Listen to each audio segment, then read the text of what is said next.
Tuhan, kami percaya, kami tahu Engkau ada dengan kami dimanapun, kapanpun, dan apapun yang kami hadapi. Engkau tetap dengan kami Tuhan. Dan kalau Engkau dengan kami, maka siapakah lawan kami? Kami akan dijagai, kami akan melihat kemenangan demi kemenangan, kami lihat kemuliaan demi kemuliaan. Karena Engkau dengan kami Tuhan. Terima kasih Tuhan Yesus. Sementara kami mendengar firman-Mu Tuhan, sampaikan isi hati-Mu Tuhan. Apapun yang kamu sampaikan, sampaikan. Ini waktumu, ini hakmu, ini kedaulatanmu. Engkau yang punya tempat ini, Engkau yang punya acara ini, yang Kau punya waktu ini Tuhan. Maka itu Engkau yang berkata-kata Tuhan.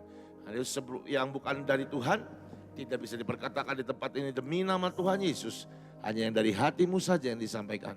Di dalam nama Tuhan Yesus. Dan semuanya percaya katakan, amin. Silakan duduk Bapak Ibu sekalian.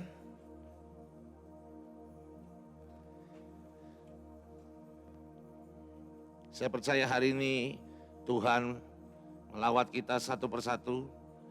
Tuhan mencintai kita. Amin. Oke.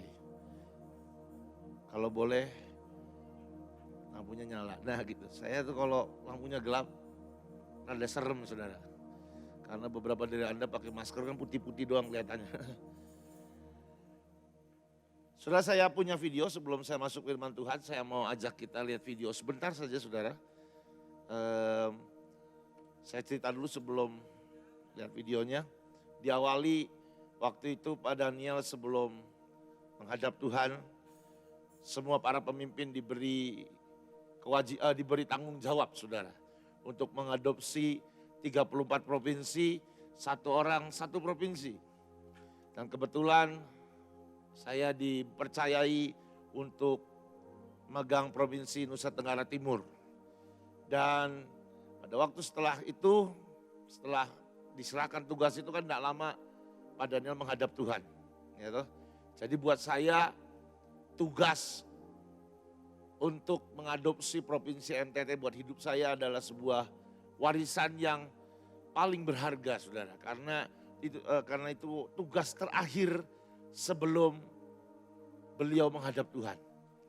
Jadi saya pegang benar-benar dan saya benar-benar menghargai tugas ini saudara.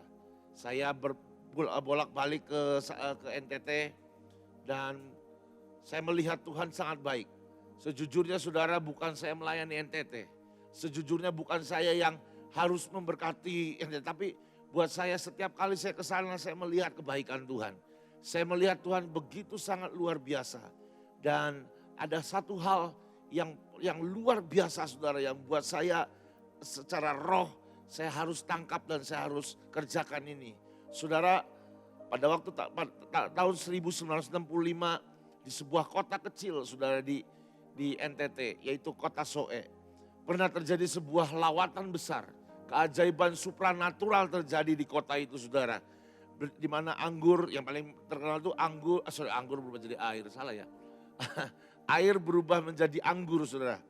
Bahkan ada orang yang berjalan di atas air, ada kesembuhan di mana-mana, panen besar dan semuanya saudara.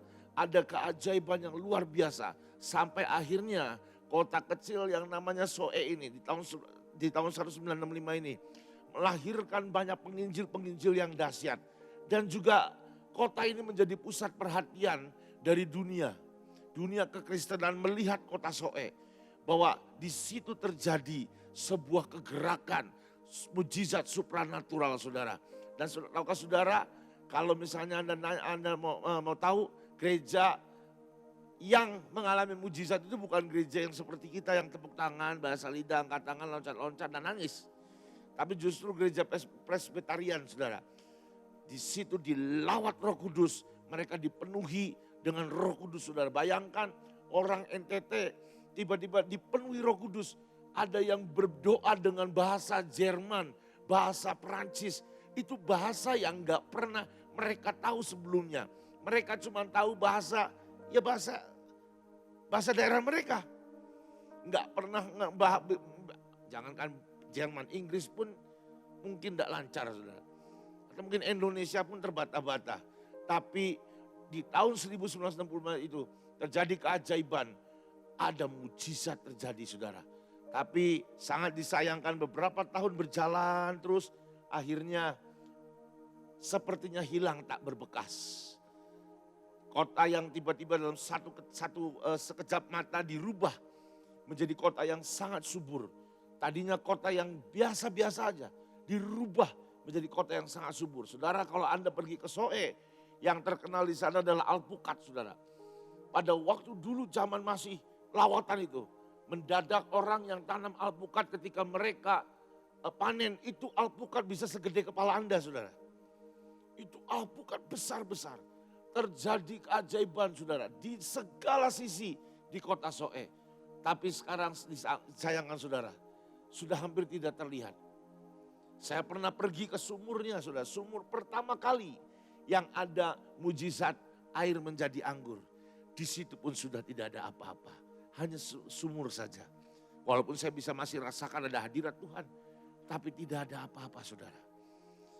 Saudara, satu ketika saya pergi ke sana, saudara. Saya melihat sebuah pemandangan yang mengenaskan anak-anak kecil. Anak-anak sangat kecil, saudara. Bawa dirigen 6 biji. Dipakai apa namanya ini? Tandu itu. 3 di depan, 3 di belakang. Mereka jalan, saudara, saya tanya mereka ngapain? Oh, mereka jalan ke sumber air. Dan mereka harus ambil air. Karena di situ kering sekali, saudara. Setelah kekeringan rohani terjadi, kekeringan jasmani terjadi, saudara. Sangat kering. Dan mereka harus berjalan 30 sampai 45 menit. Sekali jalan untuk ambil air. Lalu pulang lagi 30-45 menit lagi. Hanya dapat 6 dirigen dan airnya bukan air yang bersih.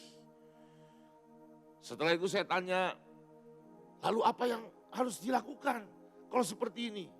Lalu saya dengar cerita lagi, saudara. Ternyata saudara-saudara kita dari kaum Kedar dan Nebayot, mereka bikin rumah pondok di situ, saudara. Dan mereka ngebor sumur.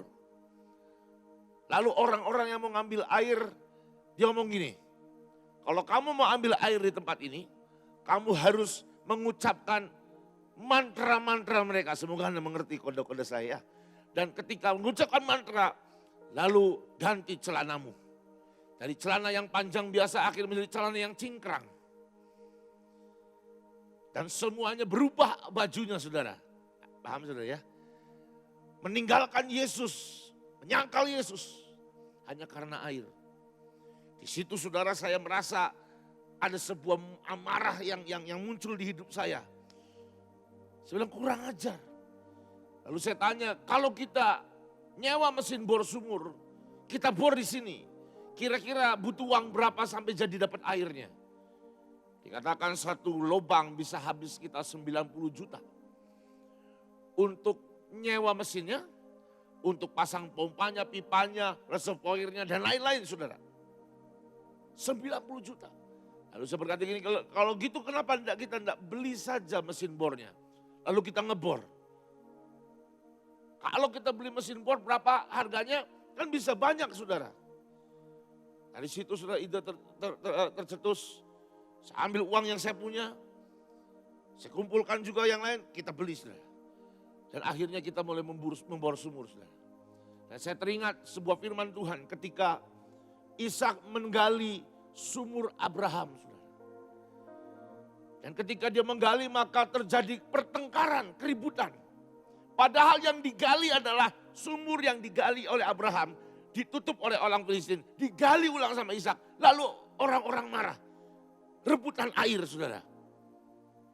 Lalu Ishak bergeser ke tempat lain. Dia berdirikan mezbah dan dia menggali sumur. Dan dia diberkati Tuhan di tempat itu. Saya berpikir kalau gitu kita bergeser dari pusat kota Soe. Kita bergeser ke kampung-kampung dan kita mulai menggali di situ. Saudara, saya melihat Tuhan bekerja dengan sangat dahsyat. Tahukah saudara kalau orang menggali sumur, biasanya mata bornya 1 atau 2 lubang pasti ganti. Pasti ganti. Kita sudah 10 lebih, belum pernah ganti mata bor. Anda bisa bayangkan bukankah itu Tuhan yang mengerjakannya. Teman-teman kita orang Kedar dan Nebayot, mereka ngebor sumur 2 minggu, 3 minggu. Rekor tercepat kita 1 hari. Rekor terlama kita 1 minggu. Selalu dapat air dan airnya berkelimpahan.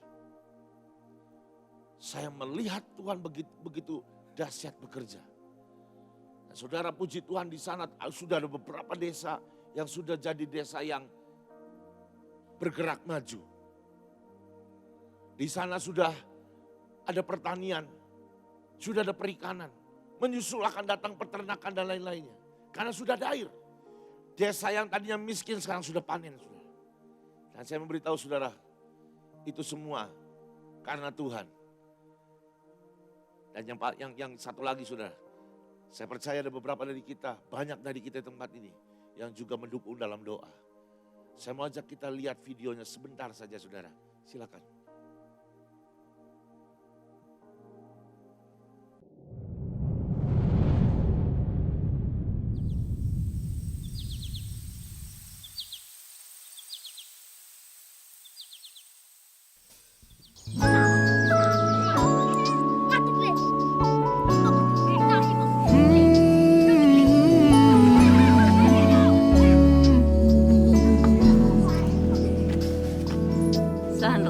Tuhan tak pernah janji langit selalu biru, tetapi Dia berjanji selalu menyertai. Tuhan tak pernah janji jalan selalu rata, tetapi Dia berjanji berikan kekuatan. Jangan pernah menyerah, jangan berputus asa. Mujizat Tuhan ada saat hati menyembah. Jangan pernah menyerah, jangan berputus asa. Mujizat Tuhan ada bagi yang setia dan percaya.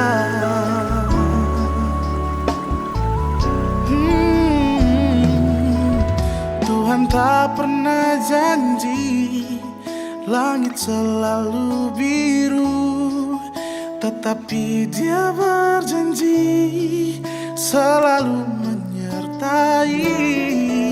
Tuhan tak pernah janji jalan selalu rata, tetapi Dia berjanji berikan kekuatan.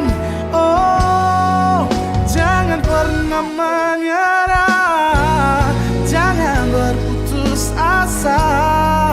Mujizat Tuhan ada saat hati menyembah. Jangan pernah menyerah, jangan berputus asa. Mujizat Tuhan ada bagi yang setia dan percaya. Shalom Bapak Ibu sekalian, jemaat di Big Miracle Church dan juga di Ark of Christ, dimanapun Anda berada. Hari ini saya sedang ada di Desa Nusa, di lokasi pemboran yang baru. Dari tempat ini kita membor sudah sekian sumur yang kita cukup banyak sumur yang sudah kita gali di Pulau Timur ini. Dan di tempat ini kalau ini sudah jadi maka akan ada ratusan kakak, hampir 400 kakak yang akan disuplai air di tempat ini. Artinya akan ada ribuan orang yang akan menikmati air yang keluar dari tempat ini. Bapak Ibu sekalian, saya dari sini saya mengucapkan mau sekali lagi mengucapkan terima kasih buat setiap bantuan doa, bantuan donasi dana Anda yang sudah Anda berikan buat proyek pengairan daerah-daerah yang mengalami kekeringan di Pulau Timur di Provinsi Nusa Tenggara Timur. Saudara, apapun yang Anda berikan, apapun yang Anda donasikan, semuanya dinikmati oleh ribuan orang dan menjadi berkat buat banyak orang. Dan apa yang Anda lakukan, apa yang Anda berikan merubah sebuah wilayah yang dari kekeringan dan miskin sekarang sudah mulai ada air dan juga ada pertanian, ada perikanan juga. Dan itu merubah sebuah wilayah. Dan terima kasih sekali lagi buat donasi Anda, saudara-saudaraku dari Ark of Christ dan juga Big Miracle Church. Sekali lagi Mari lakukan semuanya untuk memuliakan Tuhan dan juga untuk menjadi berkat buat banyak jiwa-jiwa. Tuhan Yesus memberkati kita semua. Shalom. Selalu menyertai, Tuhan tak pernah janji jalan selalu rata, tetapi Dia berjanji berikan kekuatan. Oh, jangan pernah menyerah, jangan berputus asa. Mujizat Tuhan ada saat hati menyembah. Jangan pernah menyerah, jangan berputus asa. Mujizat Tuhan ada bagi yang setia dan percaya. Oh, oh, oh. Oh, jangan pernah menyerah.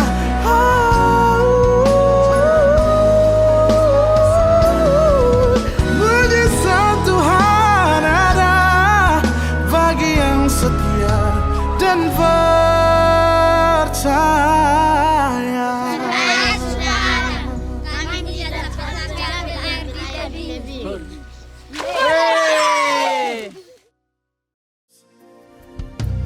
Takkan ada lagi.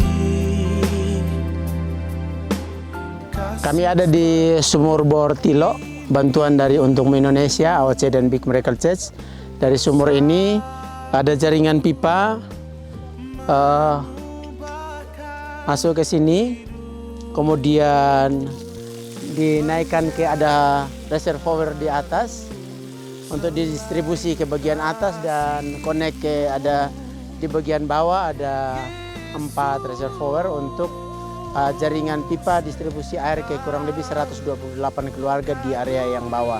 Sistemnya adalah gravitasi. Dalam hati kasih-Mu tiada duanya, sampai kini Kami warga Puso mengucapkan terima kasih untuk AOC dan Gereja Big. karena kami air sudah semakin dekat. Kami tidak susah lagi ambil air. Kami tidak susah ambil air lagi. kagumi dalam hati. Kami keluarga besar SK Impres Melavau mengucapkan Terima kasih kepada AOC dan Gereja Big Miracle. Kasih-Mu tiada Terima kasih kepada AOC dan Gereja Bit karena sudah ada air, saya panen. Kasih-Mu tiada. Terima kasih AOC, Gereja yang dipakai oleh Henry Sumur Bor untuk masyarakat di setia. Kasih-Mu tiada. Saya atas nama pemerintah Desa Teas mengucapkan terima kasih kepada AOC dan Gereja Big Miracle yang telah memberikan sumur bor di Desa Teas. Terima kasih. Berterima kasih Berterima kasih kepada AOC. AOC dan Gereja Big. AOC Gereja Big. Kami tidak susah ambil air. Kami tidak susah lagi untuk mengambil air. Telah memberikan kami sumur bor 1. Terima kasih. Kami masyarakat Desa Nipukani mengucapkan terima kasih kepada AOC dan Big Miracle. Sekarang kami tidak susah lagi ambil air. Kasih-Mu tiada duanya.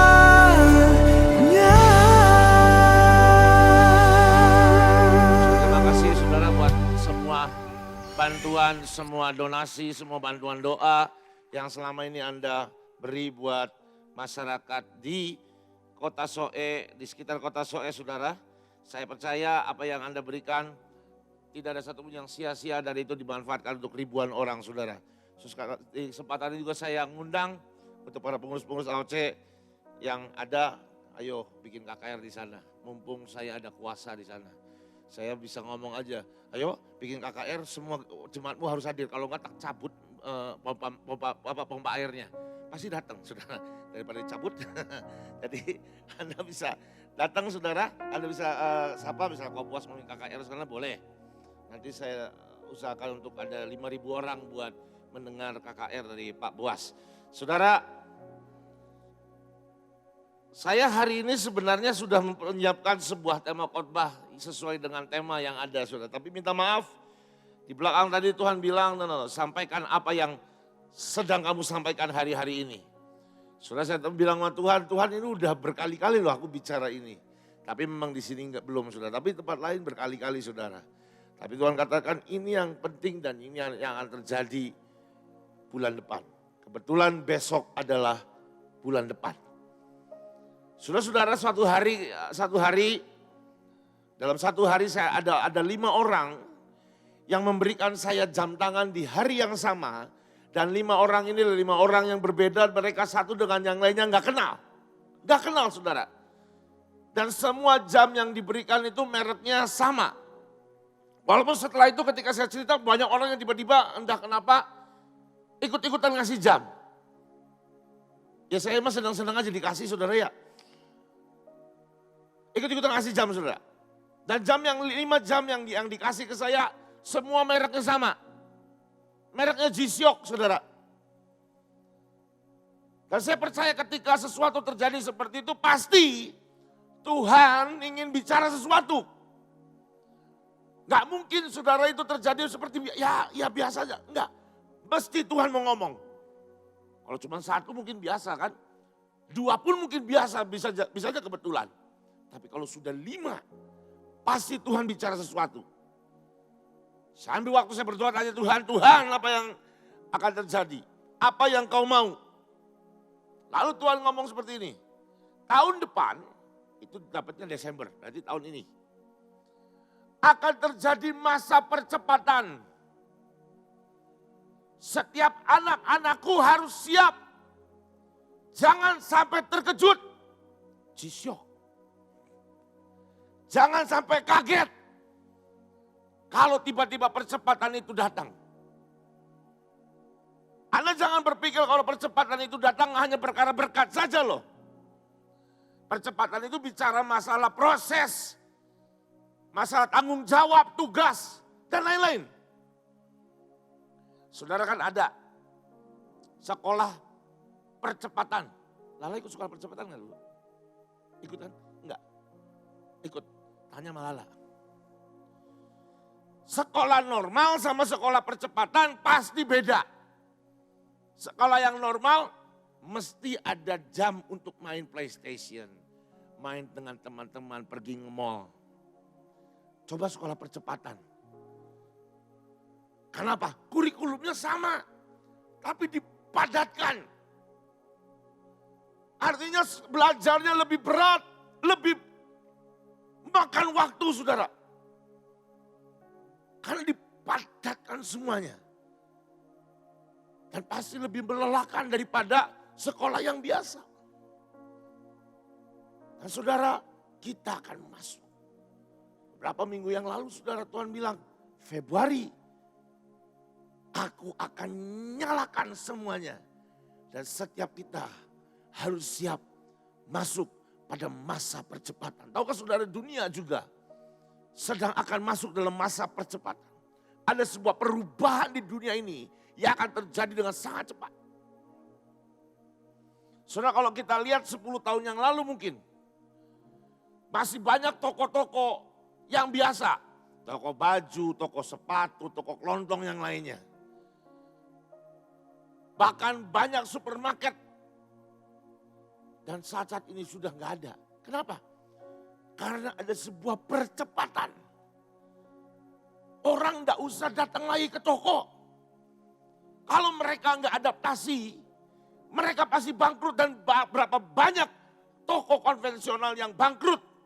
Karena munculnya toko-toko online. Betul lah saudara? Coba 10 tahun yang lalu atau 15 tahun yang lalu. Kita kalau pergi, mau beli barang kita pergi. Sekarang, kadang kita nggak usah pergi. Anda mau beli apa? Sekarang toko grosiran aja udah ada toko online-nya. Sorry sebut merek, Jogja Dep Store ada toko online-nya. Tinggal masuk aplikasinya, lalu pesanan ini datang ke rumah. Anda nggak perlu antri, Anda nggak perlu datang. Ada percepatan, saudara. Kita nggak usah datang, parkir kan lama, ngambil barang lama. Sekarang cepat. Anda tahu saudara, tidak akan lama lagi terjadi percepatan lagi saudara. Bahkan toko online itu, segala jenis Tokopedia, Blibli, Lazada, you name it lah, apa aja lah sebutin. Itu pun sebentar lagi kalau mereka tidak adaptasi dengan perubahannya akan terjadi di depan. Gulung tikar. Akan ada yang namanya metaverse.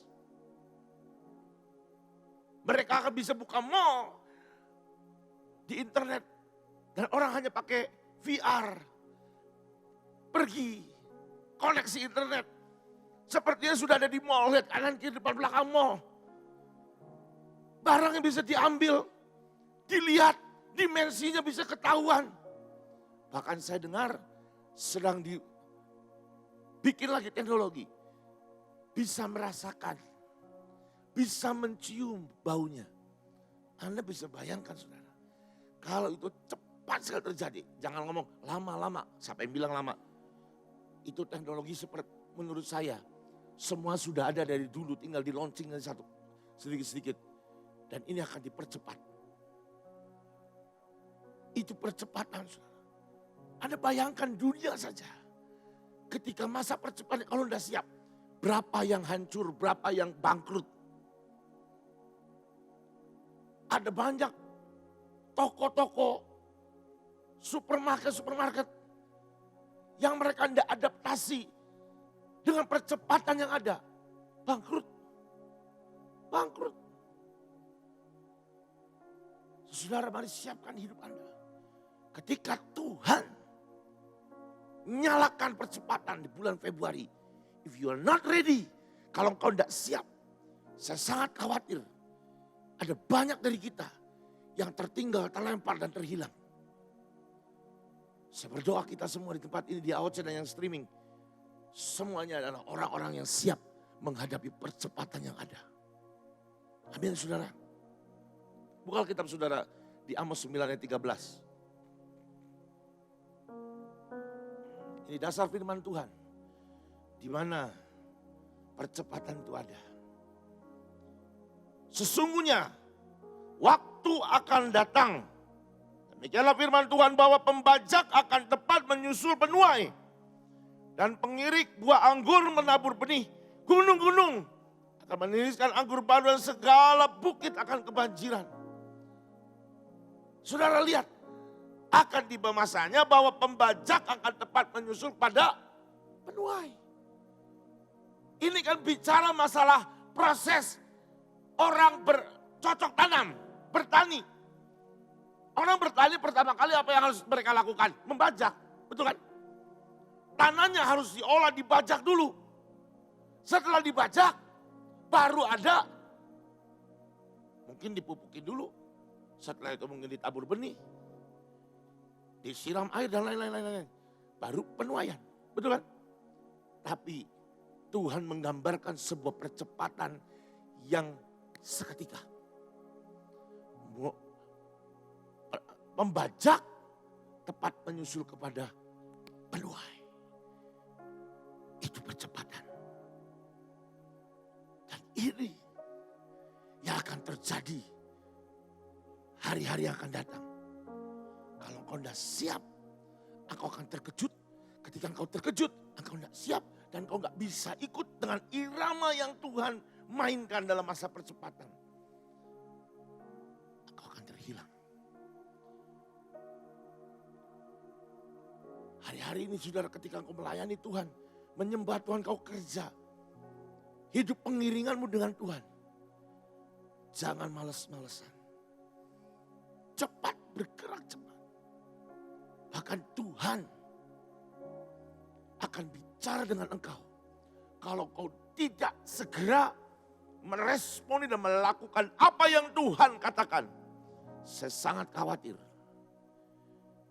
Engkau akan ditinggal Tuhan. Engkau akan tertinggal, saudara. Mari buka Yohanes 2 ayat yang pertama sampai ayat yang ke-11. Yohanes 2 ayat yang pertama. Pada hari ketiga ada perkawinan di Kana di Galilea. Dan ibu Yesus ada di situ. Yesus dan murid-muridnya diundang ke perkawinan itu. Ketika mereka kekurangan anggur, ibu Yesus berkata kepadanya, mereka kehabisan anggur. Kata Yesus padanya, mau apakah engkau daripadaku ibu? Saatku belum tiba. Sampai situ dulu. Hari itu ada perjamuan kawin di Kana, saudara. Dan pada waktu perjamuan kawin itu anggurnya habis. Dan ibu Yesus ngomong sama Yesus. Minyak apa anggurnya habis. Dengan tujuan apa saudara? Minta supaya Yesus melakukan tanda mujizat. Jawaban Yesus apa saudara? Mau apa engkau dariku ibu? Waktuku belum tiba. Artinya hari itu adalah bukan jadwalnya Tuhan untuk memulai mujizat. Bukan waktunya. Tapi saya mau tanya, terjadi nggak mujizatnya? Terjadi. Loh artinya gini, itu belum waktunya karena ada ibunya ngomong, mujizat terjadi.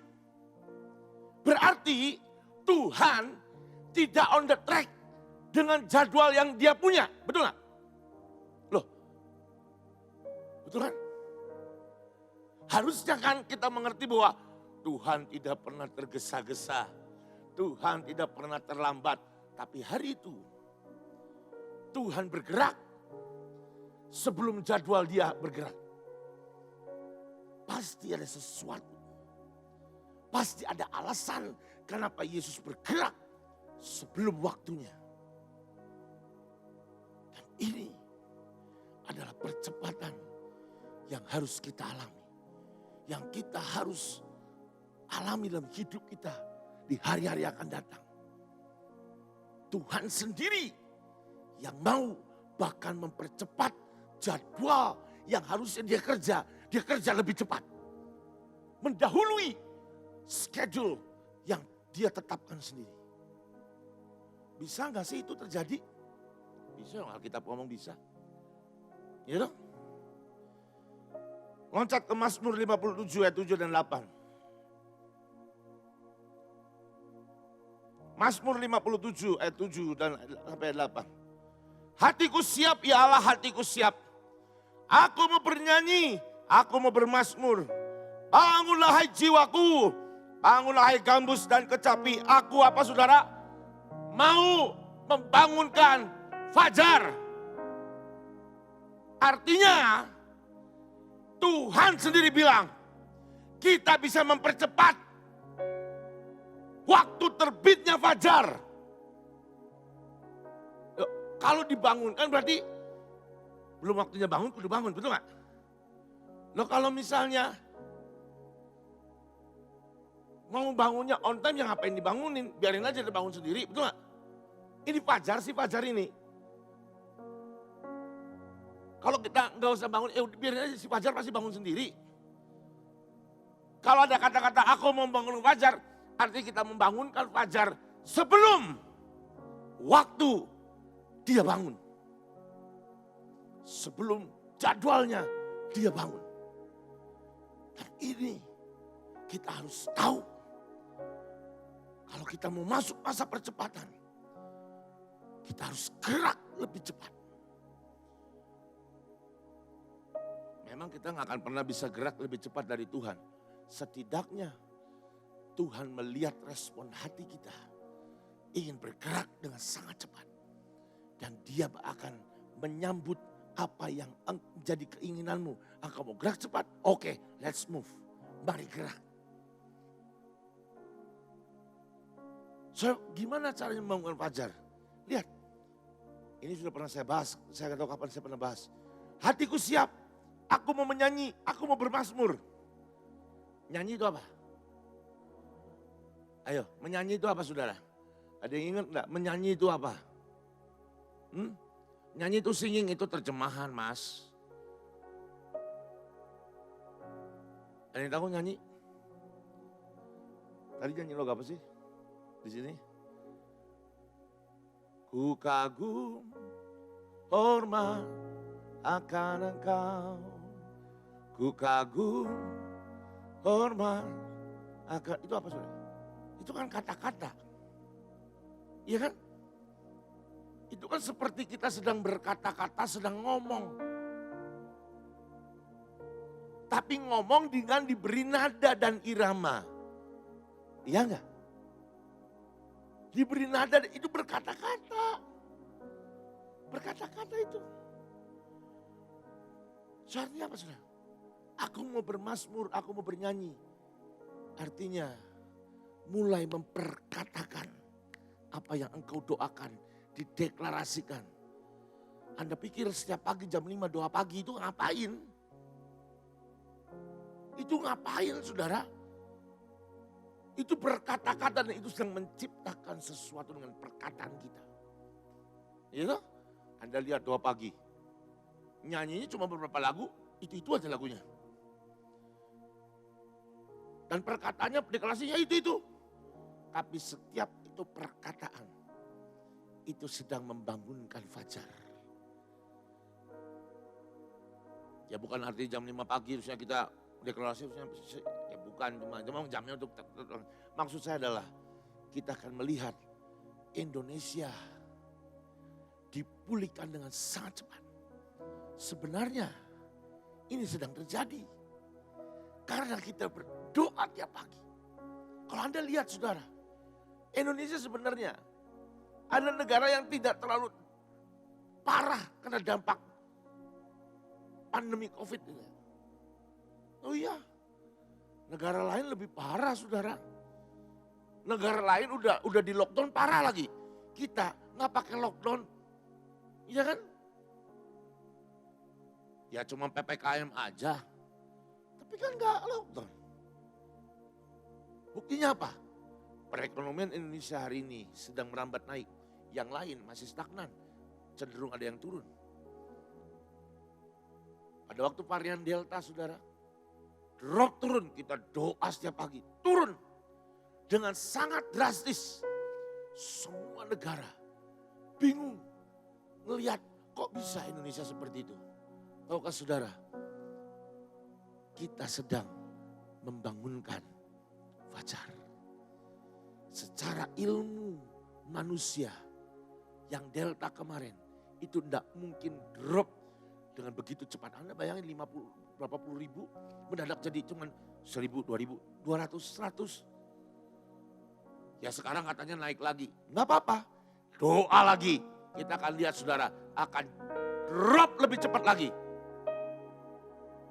Karena kita membangunkan fajar. Dunia belum pulih, Indonesia akan pulih lebih dahulu. Kenapa? Ada Anda dan saya yang setiap pagi datang ke Tuhan, membangunkan fajar. Amin saudara. Fajar itu kan bicara tentang siapa? Tuhan. Mari saudara, bergerak. Lanjut. Bangunlah hai jiwaku. Jiwa itu apa saudara? Pikiran. Kalau dikatakan bangun aja, berarti banyak pikiran kita lagi tidur.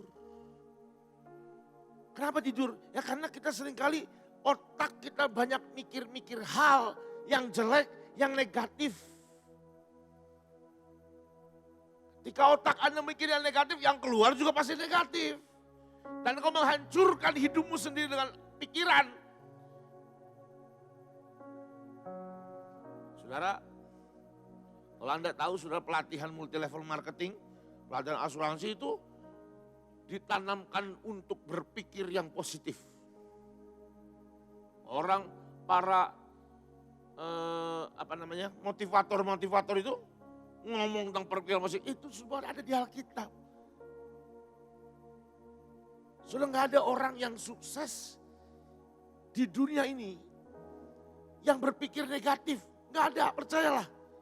Semua selalu berpikir sesuatu yang optimis. Saya itu paling sebel, saudara. Kalau ketemu orang, minta cerita, brainstorming, ketika diberi masukan, kamu harusnya gini loh. Wah itu susah, itu nggak bisa, di sini nggak bisa. Itu saya berhenti ngomong. Ada satu sekali, saya pergi sama istri saya, ketemu sama orang lah, satu keluarga. Saya kasih solusi, cobalah kamu jualan ini. Waduh susah, di sini nggak bisa. Pokoknya ngomongnya susah dulu. Saya langsung berhenti ngomong. Saya bilang nggak usah diomongin dah. Percuma, dia ngomongin percuma sudah. Udah pasti ngomong susah dan gak bisa. Ini kalau ada orang-orang seperti ini. Setiap kali mau usaha, mau bisnis dikasih tahu, selalu ngomong susah, gak bisa, gak ada modal, gak ada duit. Anda jangan pernah berpikir ya, kalau orang bisnis, orang usaha selalu akan perlu uang lebih dahulu. Enggak saudara. Ada banyak orang yang enggak perlu uang. Aku harus perlu modal gede, kadang-kadang modal yang kecil juga bisa. Cuma kali enggak, Anda mikirnya maunya gampang. Nah, akhirnya apa? Enggak bisa, harus punya modal gede. Aku enggak punya modal gede, ya enggak bisa lah. Anda tahu saudara, Yesus pernah menyuruh murid-muridnya pergi. Dan Yesus ngomong gini, jangan bawa duit, jangan bawa pundi-pundi, jangan nyapa orang, pergi. Jadi Alkitab tulis mereka 70 orang pulang semua dan bersuka cita. Dan mereka berkata, bahkan iblis tunduk kepada kami. Gak pakai uang saudara. Bisa gak? Bisa. Kenapa enggak? Bisa. Dengan apa yang ada padamu dulu. Kerjakan dulu apa yang ada padamu. Ketika engkau mengerjakan apa yang ada padamu, ada anugerah Tuhan yang menyertai. Percayalah, Tuhan bisa. Amin. Bangunlah, hai gambus dan kecapi, itu tanda bersukacita. Orang sukacita pasti penuh dengan tawa. Gak ada orang yang sukacita mewean saudara. Dikit-dikit nangis, dan di bawah pohon diem, udah gitu nyanyi lagu India, joget-joget. Itu bukan orang bersukacita. Gambus dan kecapi bicara tentang bersukacita. Saya selalu ngomong belajar untuk tertawakan setiap masalahmu. Kalau engkau punya masalah ketawain aja. Jangan tangisin, ketawain. Bikin semuanya lucu. Tertawain. Percayalah kalau kau bisa itu saudara. Engkau akan lihat ada mujizat terjadi buat hidupmu. Dan semua ini saudara. Berkata-kata, ya toh? Berpikir positif, dan bersuka cita. Itu dilakuinya kapan? Sebelum fajar menyingsing, betul kan? Kan mereka membangunin fajar. Berarti mereka melakukan semuanya itu sebelum fajar menyingsing. Artinya pada masa gelap. Pada masa yang gelap. Kalau engkau lagi miskin, gak punya duit pasti miskin ya. Sakit, putus cinta, masalah apapun lah, masalah keluarga. Lakukan ini sudah. Berkata-kata, menciptakan dengan perkataanmu, berdeklarasikan. Yang kedua apa saudara? Pikiran yang positif, bersuka cita. Lakukan itu pada waktu engkau mengalami proses dalam hidupmu. Ketika engkau lakukan itu, engkau sedang membangunkan fajar dalam hidupmu. Dan ketika fajar itu bangun, engkau lihat karena percepatan ini, engkau melihat ada berkat. Amos 9:13 tadi bilang, ada anggur baru, meniriskan anggur baru. Dan bukit-bukit kebanjiran, berkat Tuhan buat kita semua. Tapi bisakah engkau ketika engkau di masa engkau sedang susah, sedang sakit, sedang sedih, berpikir positif, berkata-kata yang positif, dan bersuka cita. Kembali ke Yohanes pasal yang kedua. Tetapi Ibu Yesus berkata kepada pelayan-pelayan, apa yang dikatakan kepadamu, buatlah itu. Saudara, kalau engkau mau melihat Yesus bekerja lebih cepat daripada waktunya,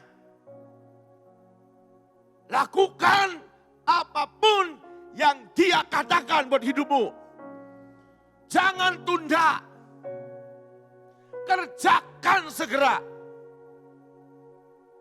Kalau engkau banyak mikir, engkau tidak akan melihat keajaiban. Saudara, pada waktu Tuhan bicara, ya ini waktunya, ini jatahmu untuk ngebor sumur di NTT. Saya tanya harganya, saudara, 200 juta. Saya kumpulkan uangnya, apa yang ada di saya, saudara. Saya kirim, belum ada uang loh. Saya taruh ke saya DP, saya pesen untuk 200 meter, kasih uangnya. Nggak pakai, pikir serius. Kalau dipikir-pikir mah nekat juga kalau sampai sudah jadi mesinnya, nggak ada uangnya, ya mau apa? Hilang uangnya. Dan saya mau minta siapa? Mau minta siapa, saya mau nanya. Minta ke siapa? Ngomong di AOC, ya ngasih, tapi nggak nutupin loh. Ngomong di gereja BIK, apalagi. Tapi Tuhan tuh ya benar-benar ajaib, saudara. Itu masa-masa di mana awal-awal kami di gereja BIK mulai yang namanya Zoom class meeting, saudara. Itu pun nekat. Yang ikut baru berapa puluh, Tuhan bilang beli untuk 500. Saya nekat. Beli 500. Sampai akhirnya banyak yang ikut, saudara. Dan di situ Tuhan kirim orang-orang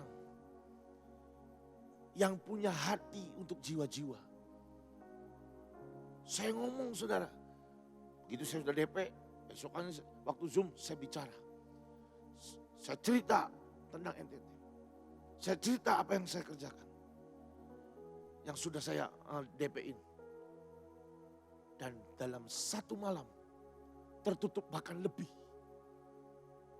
Dan sampai hari ini, saudara, penggalian, Anda pikir sudah beli mesin nggak keluar uang. Setiap menggali itu ada 20-40 juta. Untuk apa? Ya untuk pipa, untuk solar. Saya juga punya karyawan di sana, profesional, digaji bulanan UMR, saudara. Untuk operatornya ada 4 orang, bahkan nyusul 5 orang. By the way, kita sudah punya 3 mesin bor, saudara. Itu digaji tiap bulan, saudara. Itu 20-40 juta mentoknya. Tapi puji Tuhan sih, perkiraannya 40, sekarang gak pernah nyentuh 40. 25, 28, 30, itu aja. Kenapa? Ya karena Tuhan mempercepat semuanya. Kalau 2 minggu itu 40 pasti habis. Ini cuma 2 hari, 3 hari ya cepat, saudara. Cepat. Tapi kan berapa mesin bor, berapa lubang, saudara. Tapi tetap aja kedalamannya kan pipanya, solarnya, pompanya. Pompanya itu pompa yang dicelup di dalam, saudara. Namanya submersible. Itu cukup mahal. Nah, semuanya terpenuhi. Hanya karena apa? Responnya aja. Tuhan ngomong sekarang, kamu DP-in. Saya DP-in. Itu nekat. Nekat. Tapi sejujurnya sudah karena kenekatan itu loh. Gak usah mikir.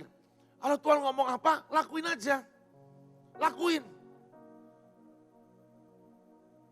Jangan mental miskin. Yang ngomong, entar duitnya hilang, entar duit. Gak usah mikir itu. Itu uang-uang Tuhan. Saya bayarin sudah. Sampai hari ini berjalan dengan dahsyat. Saya tahu sudah beberapa dari Anda di tempat ini ikut bantu. Bantu dana, bantu doa. Semuanya Tuhan kerjakan. Ketika Ibu Yesus berkata gitu. Lakukan apapun yang Dia katakan. Tahukah saudara air, ini kan mujizat air menjadi anggur. Loh, dalam bahasa Inggrisnya, bahasa aslinya bukan anggur biasa. Tapi the finest wine, anggur yang terbaik. Tahu berapa lama jadinya? Sekejap mata oleh Yesus. Tahu saudara aslinya prosesnya berapa lama untuk nyemai sampai jadi pohon dan berbuah itu butuh 14 bulan. Dipanen, biasanya panen pertama belum bisa diproses karena masih jelek buahnya. Biasanya kedua, ketiga baru mulai. Diambil, diolah, itu ada waktu. Setelah jadi ditaruh dalam buyung atau tempayan. Kalau mau jadi yang terbaik, diendapin berapa lama? Berapa lama saudara? 15 tahun itu minimal. Itu pun anggur yang baik, yang murah. Di Israel ada banyak kanat yang 15 tahun. Tapi yang lebih mahal lagi ada yang sampai 20, 30, 50 tahun. Tapi untuk Tuhan, percepatan bro. Sekejap mata. Dari air jadi anggur. Tapi semua ada proses yang dipadatkan. Yang pertama, lakukan apapun yang Tuhan ngomong. Dan saya beritahu surat ketika Tuhan bicara kadangkala yang Dia omong gak masuk akal. Di luar dari akal sehat kita. Di luar dari akal sehat kita. Tapi kalau kau mau nekat, ngelakuin aja. Gagal. Urusan nanti, lakuin. Aku tahu ini Tuhan yang ngomong, lakuin. Gagal bukan salahmu. Kamu kan dengar suara Tuhan. Lakuin aja. Setelah kau ngerjakan dan lakukan. Apa setelah itu? Lihat. Di situ ada 6 tempayan yang disediakan untuk pembasuhan menurut adat orang Yahudi. Di situ ada 6 tempayan. Artinya apa? Di situ ada wadah. Wadahnya 6. Melambangkan manusia. Setiap manusia engkau harus punya tempayan. Kalau hari itu di rumah itu gak ada tempayan, apa yang mau dijadiin anggur? Mau pakai apa? Tetap harus ada wadah. Gimana bikin wadahnya? Anda setiap pagi ikut doa pagi, yang streaming dan yang datang. Tahu gak saudara? Itu juga sedang membuat wadah demi wadah dalam hidupmu. Ya. Walaupun Anda capek sekalipun, Anda tetap bangun pagi. Doa pagi itu menyiapkan wadah. Walaupun Anda datang dengan ngantuk-ngantuk, berdiri ketiduran, itu menyiapkan wadah. Walaupun harusnya enggak gitu. Kalau lebih segar, wadahnya lebih gede pasti. Yang tersinggung cepat-cepat bertobat.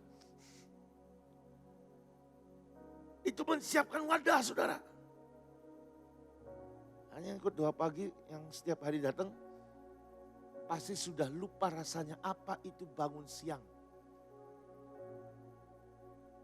Dulu saya sama istri saya sering tuh seneng tuh kalau bangun di atas jam 8 kalau libur. 9. Sekarang lupa. Nggak ngerti itu apa. Selalu bangun jam 4. Buat Anda yang rumahnya jauh jam 4. Rumah saya nggak ada angkot, jadi saya bangun 4:30. Nggak ada angkot. Itu menyiapkan wadah, saudara. Ketika ada tantangan untuk nabur, engkau nabur, menyiapkan wadah. Menyangkal diri, menyiapkan wadah. Doa puasa, menyiapkan wadah. Disuruh doa keliling, menyiapkan wadah. Apapun yang kau lakukan, yang menyebabkan kau berkorban sesuatu, itu menyiapkan wadah. Kalau kau nggak nyiapin wadah, gimana nampung air yang akan dirubah jadi anggur? Dan siapkan wadahmu, saudara. Siapkan wadahmu. Kalau ada kesempatan kau nabur, itu ada. Saya bersyukur, saudara. Saya bersyukur Tuhan ajarin bener yang namanya nabur.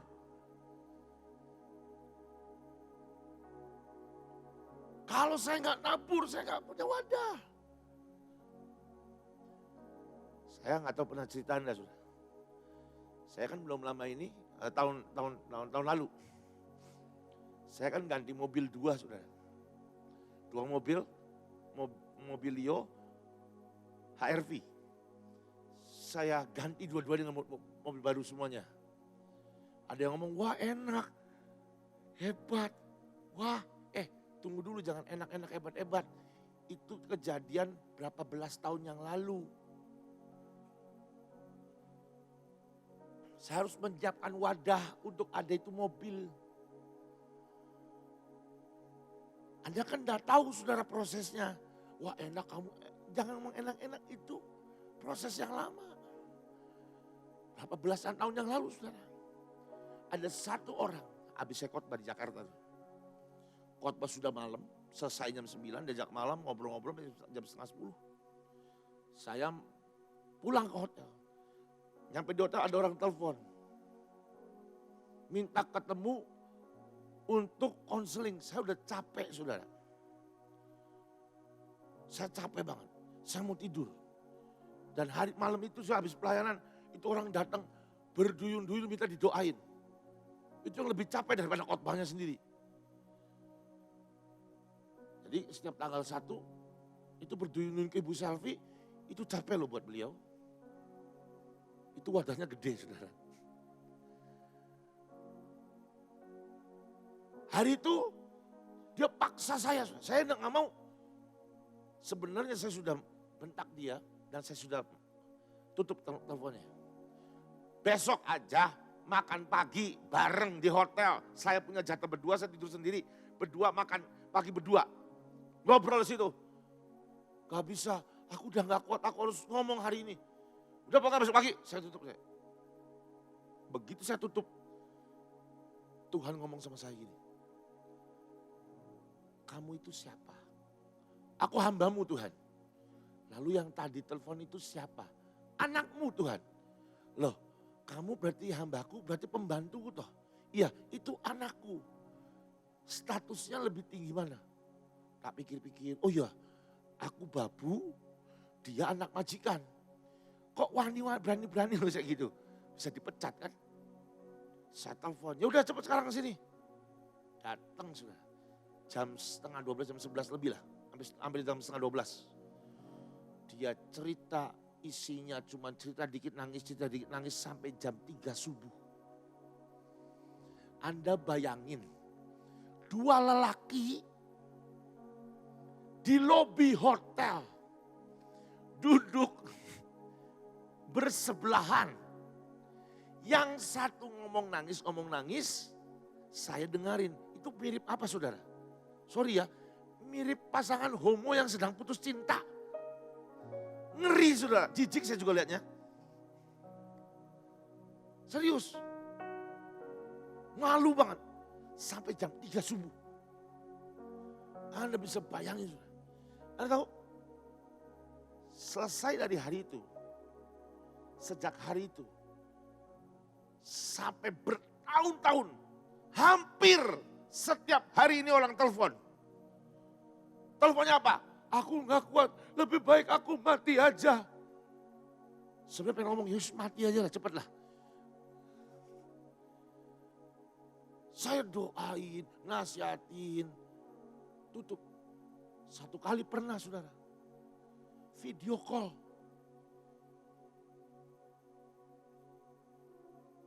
Cuma ngomong mau mati. Pernah lagi, saya nggak punya uang untuk makan. Tuhan bilang kasih.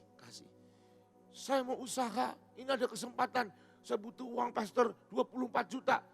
Pas ada uangnya saya kasih, nanti bagi hasil. Ya udah saya kasih. Hilang uangnya, nggak ada, lenyap. Itu bertahun-tahun berlangsung, bertahun-tahun. Saya lupa mungkin 7-8 tahun mungkin. Setiap hari ngadepin orang ini saudara. Dan setiap kali saya mau nyerah atau bilang itu anakku. Udah kayak babysitter. Satu kali hilang, enggak telepon lagi, plong. Udah hilang, bertahun-tahun hilang sudah, enggak pernah telepon, enggak pernah nanya. Udah hilang aja, hilang kontak. Saya enggak cari, masa cari-cari masalah kan enggak mau saudara ya. Dan orang ini tiba-tiba muncul di Zoom class, di big Zoom class. Dan dia masuk ke WA grupnya Zoom-nya Big Miracle saudara. Dia kontak saya, halo Pastor Joe, inget saya enggak? Enggak. Saya yang di, oh ya. Lalu dia, oh ini manusia ini satu lagi muncul lagi nih. Sudah itu sudah? Sudah selesai? Berapa hari kemudian dia telepon. Dia ngomong gini, Pastor Joe, Pastor sedang butuh apa? Enggak, saya enggak butuh apa-apa, emang enggak butuh apa-apa. Mau mengada-ngada butuh apa? Enggak butuh apa-apa. Loh, setiap bulan sudah cukup. Masih bisa nabung. Mobil sudah ada bagus, baik-baik. Anak sekolah udah bisa bayar. Makan lebih dari cukup, makanya subur. Apa? Ya enggak butuh apa-apa. Pasti pastor butuh karena saya dimimpiin ada orang ngomong berkati Pastor Joe. Maksa sudah, ya enggak tahu ya lo tanya Tuhan lah. Tutup, telepon lagi besoknya. Saya mimpi, sampai ketika habis bangun mimpi gak bisa tidur. Berkati Pastor Joe. Malam ini pasti ada beberapa dari Anda akan mimpi dengan hal yang sama.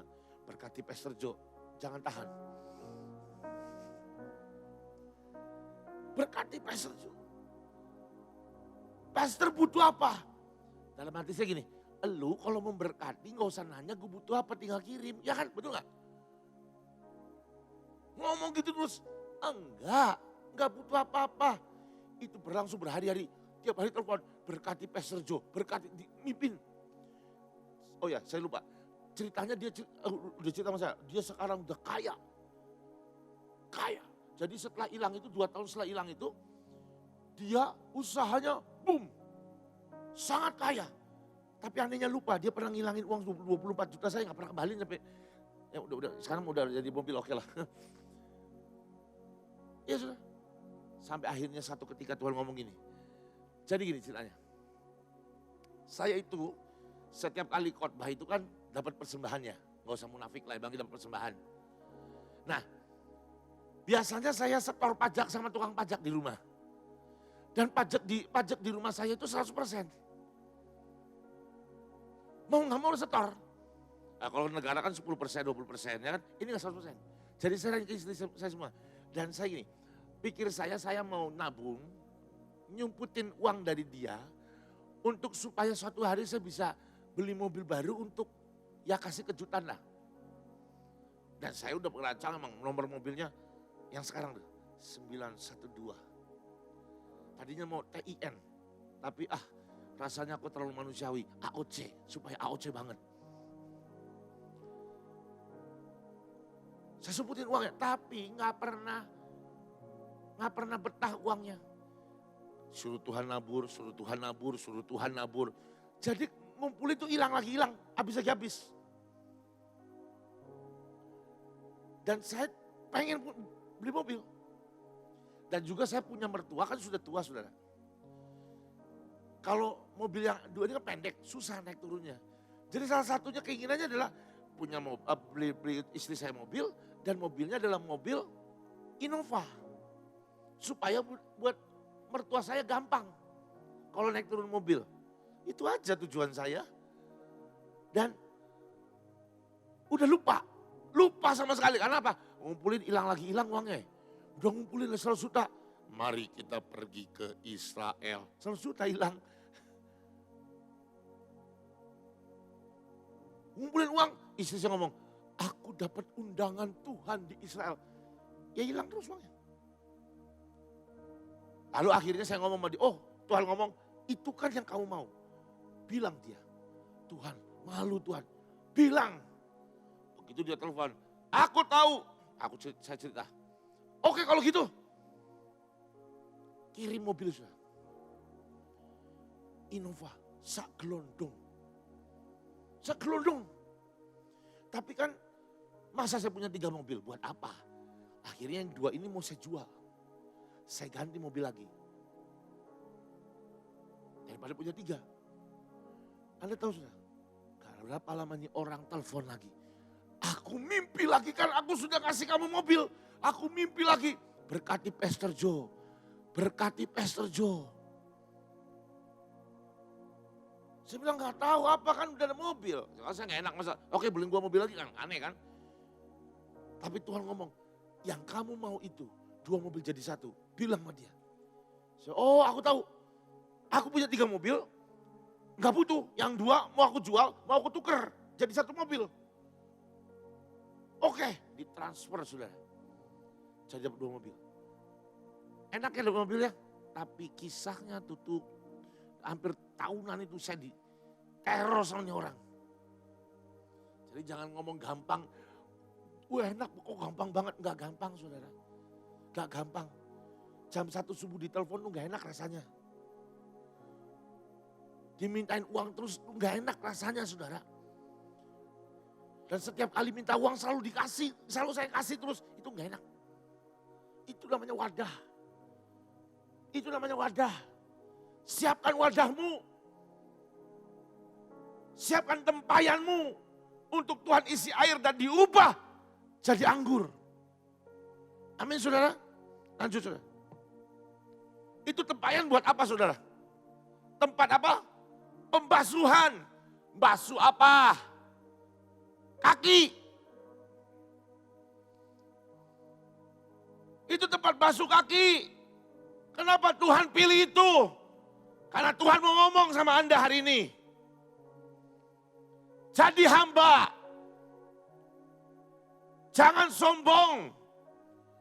Rendahkan hatimu. Jangan merasa kuat. Jangan merasa hebat. Bungkuk ke bawah. Basuh kaki saudaramu.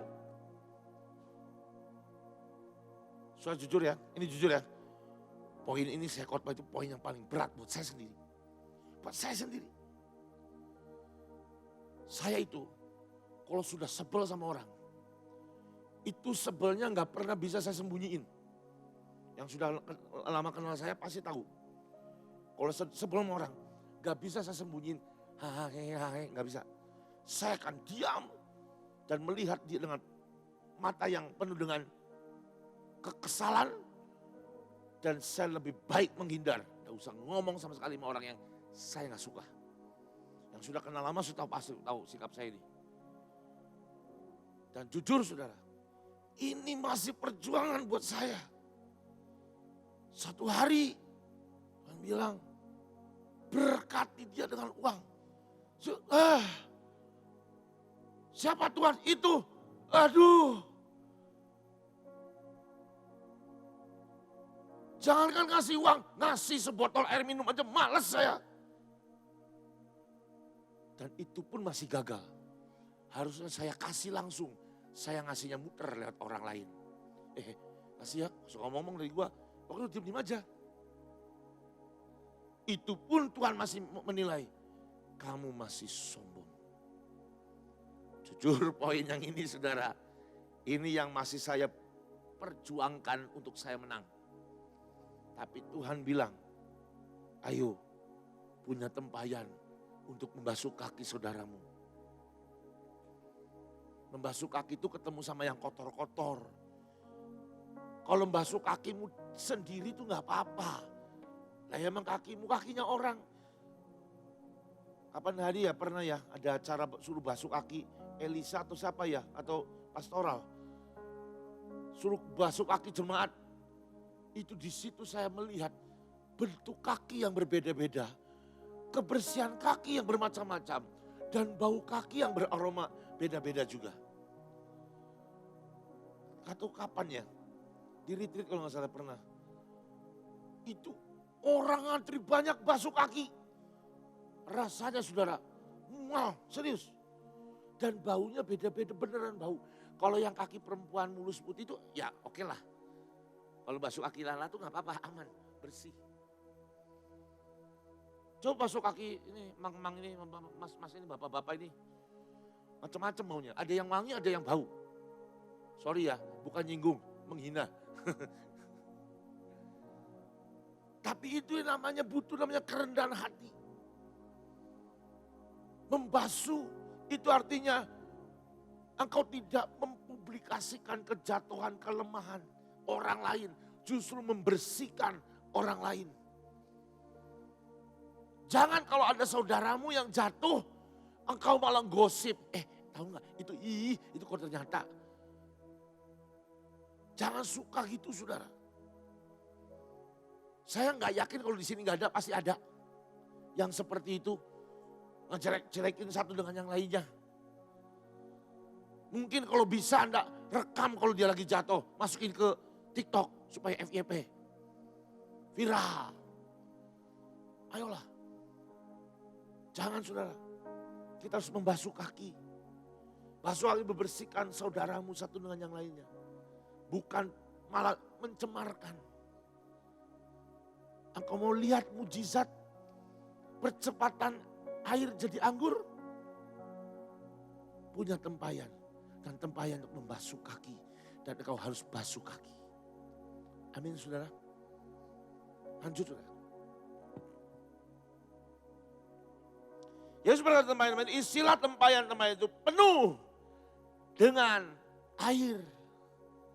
Engkau harus penuh dengan air. Apa itu air? Pergaulanmu dengan Tuhan. Keintimanmu dengan Tuhan. Baca Alkitabmu penuh. Yang baca Alkitabnya celang-celong. Susah saudara. Yesus ngomong kalau kau mau lihat air jadi anggur. Isi tempayannya dengan air sampai penuh. Mari hidup cari Tuhan sampai kau dapat kepenuhan. Baca Alkitab, ngomong sama Tuhan, itu air semuanya. Nyembah Tuhan, itu air saudara. Sampai kau penuh. Di tempat ini hari Senin saudara, pada waktu kau nyembah, engkau sedang ambil air dari Tuhan. Tuhan kalau misalnya ada pemimpin puja ngomong, mari kita bangkit berdiri. Jangan ada yang duduk, semuanya berdiri. Saya masih lihat ada banyak saudara. Pemimpin puja bilang, mari bangkit berdiri. Malah duduk. Berdiri dalam roh Pak.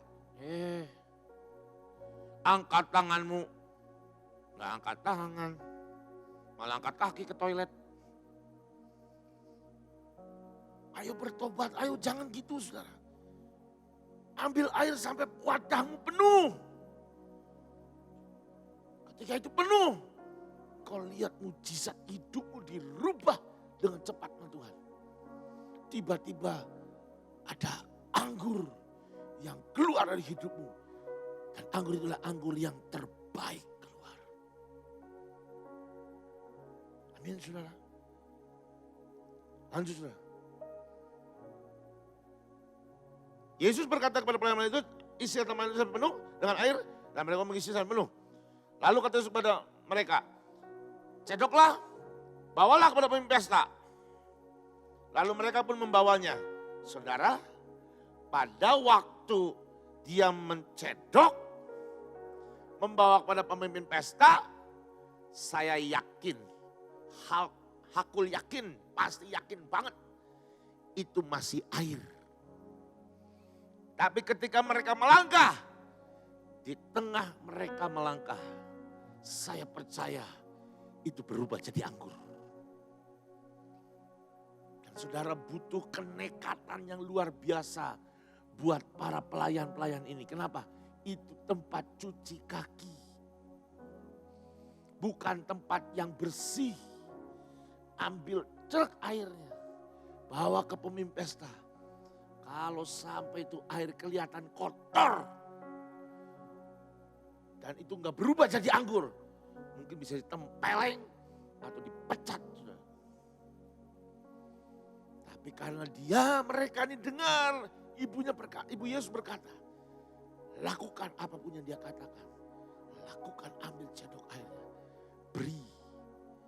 Dan air itu berubah jadi anggur. Dan pemimpin pesta berkata, pada mempelainya, biasanya orang kasih anggur yang terbaik dulu, baru yang biasa. Tapi engkau menyimpan sampai akhir pesta anggur yang terbaik. Saudara, ketika kita lakukan apa yang Tuhan ngomong, bukan artinya tanpa risiko. Semua yang Tuhan katakan, yang diperintahkan ke kita, rata-rata semuanya beresiko. Dan resikonya cukup bahaya, cukup besar. Tapi ketika kita melakukannya, anugerah itu datang dan menyertai kita. Dan ada mujizat yang terjadi. Yang ada engkau tidak dipermalukan, tapi engkau lihat kemuliaan Tuhan terbit atasmu. Saudara-saudara, saya berdoa kita semua tetap lakukan apa yang Tuhan mau meskipun itu beresiko. Hari-hari ini saudara, kita masuk masa percepatan. Bulan Februari Tuhan bilang, aku nyalakan percepatan. Engkau akan lihat prosesnya dipadatkan. Tapi kau akan lihat ada mujizat berkat yang juga datang dengan sangat cepat. Jangan kaget, jangan terkejut. Ini akan terjadi bulan depan. Engkau akan lihat mulai percepatan dalam hidupmu. Saya sangat percaya saudara, ini terjadi dan ini akan dahsyat buat hidup kita. Kalau kita lakukan semuanya. Saya mau ingatkan saudara, yang pertama, berkata-kata. Yang kedua, berpikir yang positif. Yang ketiga, bersuka cita di tengah penderitaan. Yang keempat, dengarkan apa yang dia ucapkan, lakukan segera. Poin selanjutnya, Anda harus punya tempayan, punya wadah. Jangan sampai engkau gak punya wadah. Dan engkau harus penuhkan hidupmu dengan air yang dari Tuhan. Saya rindu saudara minggu depan ibadah lebih hidup lagi. Anda yang kalau suruh berdiri malah duduk. Tepuk tangan malah tepuk nyamuk. Yang suruh angkat tangan malah angkat kaki ke WC. Mari sungguh-sungguh ibadah. Itu Anda sedang mengambil air yang dari Tuhan sampai tempayanmu penuh. Selanjutnya saudara, engkau harus punya kerendahan hati. Dan kau harus berani lakukan walaupun itu resikonya cukup berbahaya. Amin saudara. Mari tutup matamu.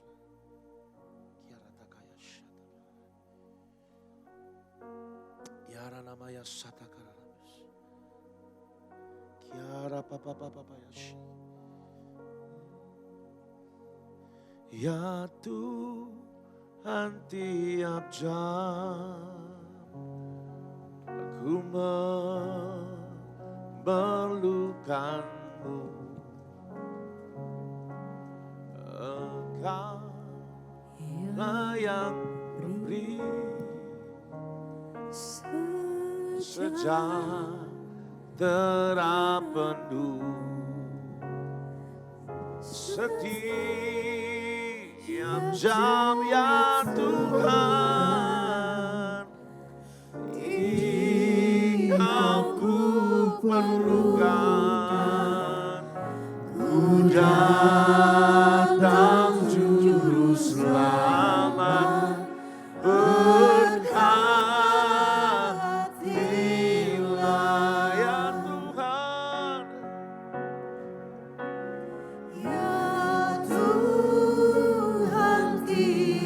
Kami memerlukan Engkau Tuhan, kami memerlukan Engkau. Mari Tuhan, mari Tuhan, mari Tuhan. Ketika kami masuk masa percepatan yang daripadamu Tuhan, kami butuh anugerah Tuhan. Oh, setiap jam ya Tuhan, Engkau ku perlukan. Ku datang juru selamat, berkatilah.